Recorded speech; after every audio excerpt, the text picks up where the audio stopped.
Hello' বন্ধু বান্ধৱীসকল সকলোকে স্বাগত জনাইছোঁ আমাৰ এই ইউটিউব চেনেলটোলৈ আৰু বহুত দিনৰ মূৰত আকৌ আমি এটা ভিডিঅ' আপলোড কৰিবলৈ লৈছোঁ তো তোমালোকে ভিডিঅ'টো বিনা স্কিপ কৰি তো সম্পূৰ্ণৰূপে চোৱা তো ইয়াত অতি সুখবৰ আহিছে ইউনিয়ন বেংক অফ ইণ্ডিয়াৰ ৰিক্ৰুইটমেণ্ট 2026 2026 চনত ইউনিয়ন বেংকৰ ফালৰ পৰা পদ মুকলি কৰি দিয়া আছে আৰু যিসকল কেণ্ডিডেটছে বেংকৰ চাকৰি কৰিম বুলি ভাবি আছিলে তো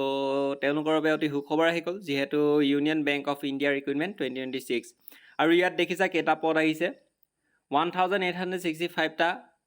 পোষ্ট মুকলি কৰি দিয়া আছে আৰু ইয়াত মনত ৰাখিবা পোষ্টটো হৈছে এপ্ৰেণ্টিকৰ পোষ্ট ঠিক আছে আৰু অনলাইন এপ্লাই ইতিমধ্যে হৈ আছে যিসকল কেণ্ডিডেটছে অনলাইন আবেদন কৰিম ভাবিছা তো যিমান পৰা জলদি অনলাইন আবেদন কৰি ল'বা লাষ্ট ডেটলৈ অপেক্ষা কৰি নাথাকিবা যদিহে লাষ্ট ডেটলৈ অপেক্ষা কৰি থাকা তেতিয়াহ'লে সাৰ্ভাৰৰ কিছু ডাউনো হৈ যাব পাৰে তো সেইকাৰণে যিমান পৰা জলদি অনলাইন আবেদন কৰি থোৱাটো ভাল তো ইয়াত কেনেকৈ ধৰণৰ অনলাইন কৰিব পাৰিবা এডুকেশ্যন কোৱালিফিকেশ্যন কি লাগে বয়সৰ সময়সীমা কিমান বিচাৰিছে সেয়া জানিবলৈ এই ভিডিঅ'টো স্কিপ নকৰাকৈ সম্পূৰ্ণৰূপে চোৱা তো ব'লা আমি এই ভিডিঅ'টো আৰম্ভ কৰোঁ union bank of India recruitment 2026 2026 চনৰ ইউনিয়ন বেংকৰ ফালৰ পৰা পদ মুকলি কৰি দিয়া হৈছে 1865টা এপ্ৰেণ্টিকৰ পদ মুকলি কৰি দিয়া হৈছে union bank of India recruitment 2026 Union Bank of India has released an employment notification for the recruitment 1865 apprentice post in Union Bank of India under apprentice etc. 1961 amended from time to time ঠিক আছে ইয়াত দিছে so interested and eligible candidate may apply online যিসকল candidate interested আছে তো সেইসকল কেণ্ডিডেটছে online আবেদন কৰিব পাৰিবা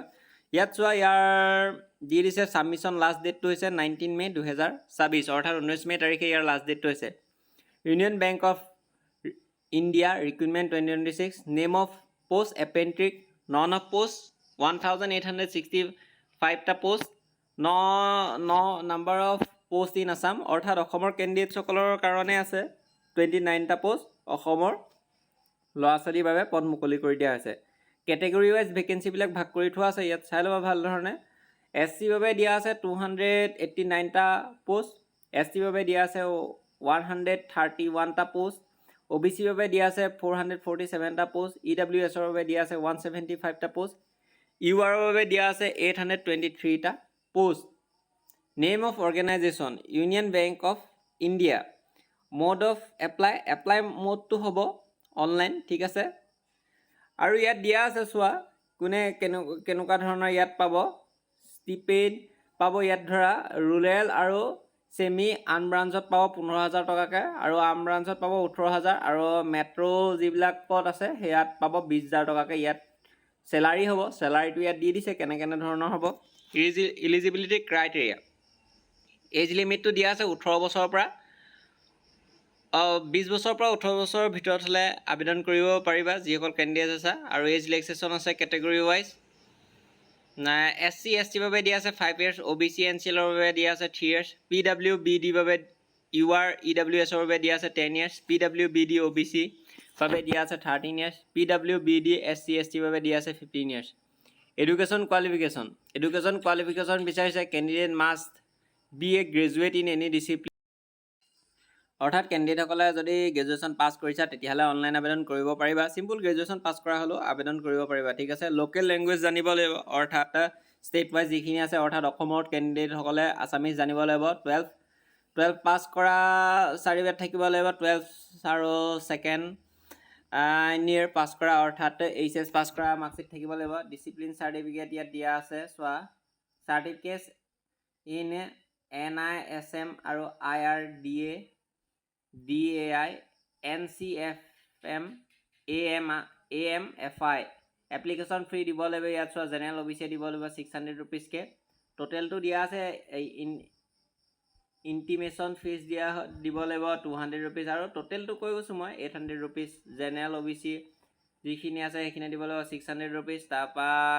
এছ চিয়ে দিব লাগিব 200 rupees plus G S T 236 ইয়াত দিয়া আছে এইটো 600 প্লাছ 18% জি এছ টি থাকিব জেনেৰেলখিনি 708 অৰ্থাৎ আৰু প্ৰথম জেনেৰেল অ' বি চিয়ে মেলখিনিয়ে দিব লাগিব 944 ৰুপিজ আৰু জেনেৰেল অ' বি চি ফিমেল কেণ্ডিডেটসকলে দিব লাগিব 780 8 rupees, SC ST দিব লাগিব 236 rupees, PWBD দিব লাগিব 200 plus GST থাকিব 18%, 236, ট্ৰান্সজেণ্ডাৰে দিব লাগিব 236. How to apply? কেনেধৰণে অনলাইন আবেদন কৰিবা? অনলাইন আবেদন কৰিবলৈ হ'লে তোমালোকে পোনপ্ৰথমে ইম্পৰ্টেণ্ট ৱেবছাইটলৈ যাব লাগিব আৰু তাত যোৱাৰ পিছতে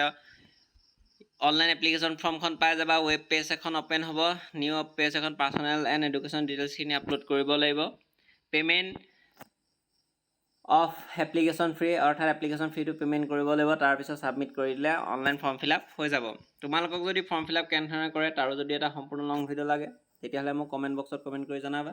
মই এটা সম্পূৰ্ণ লং ভিডিঅ' বনাই দিম আৰু ইম্পৰ্টেণ্ট ডেটছকেইটা দি থোৱা আছে ইয়াত চোৱা। ষ্টাৰ্টিং ডেটটো হৈছে